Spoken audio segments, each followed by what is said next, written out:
सबको ही खुश। दिल्ली में बीजेपी की जीत हुई। सब लोग कल सोच रहे थे कि आज मंडे को मार्केट ओपन होगी, गैप अप ओपनिंग देगी, भले ही नीचे फिर वापस आ लेकिन कम से कम गैप अप ओपनिंग देगी।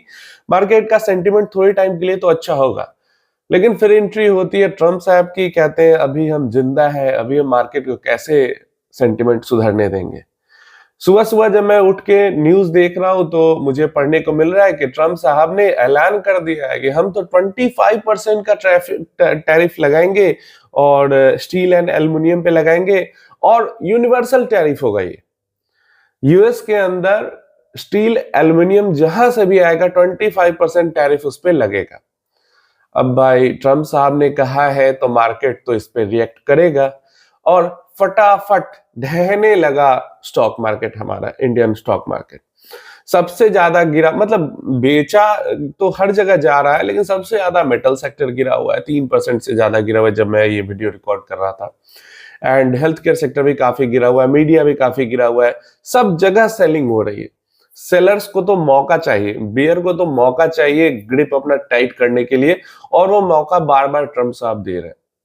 मतलब लिटरली लग रहा है अब्यूज कर रहे हैं पावर को ट्रम्प साहब अपना, वैसा वो बिहेव कर रहे हैं। सांस लेने तक नहीं दे रहे, इधर टैरिफ उधर टैरिफ उधर टैरिफ, एकदम लड़ाई छेड़ रखी है, वॉर स्टार्ट कर दिया टैरिफ को लेकर ट्रम्प साहब ने। यहाँ पे डेफिनेटली बहुत लॉन्ग टर्म या मीडियम टर्म की अगर हम बात करें तो इसका बहुत बड़ा इफेक्ट नहीं होगा, क्योंकि ये पॉलिसीज चेंज होती रहती हैं।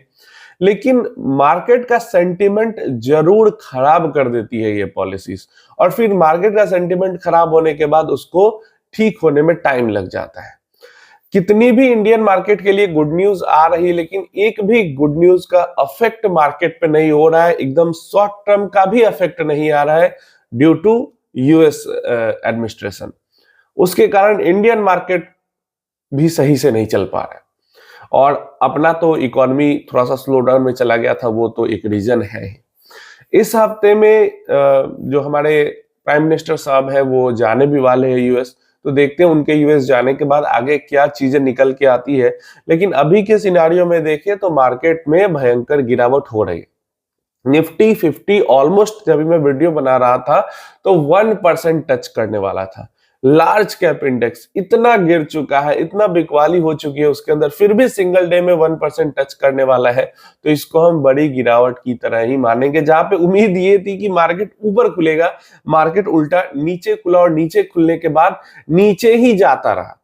थोड़ा रुकने की भी कोशिश नहीं की मार्केट ने, खुला और नीचे की तरफ जाता रहा। तो डेफिनेटली जो शॉर्ट टर्म ट्रेडर्स हैं, स्विंग ट्रेडर्स हैं, उनके लिए मार्केट बहुत अभी बुरा हुआ पड़ा है।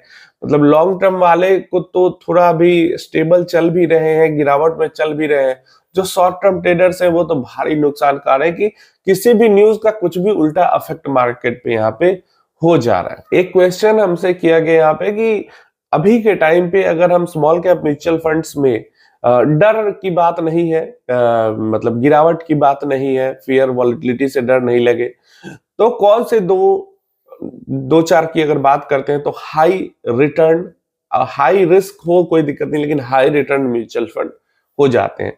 तो देखिए प्रेजेंट सिनारियो में जो स्मॉल कैप कैटेगरी है, मुझे पर्सनली उसके अंदर जो दो हाई रिस्क हाई रिटर्न वाले, मतलब हाई रिस्क हाई रिवॉर्ड वाले म्यूचुअल फंड दिखते हैं, वो मोतीलाल का स्मॉल कैप म्यूचुअल फंड दिखता है।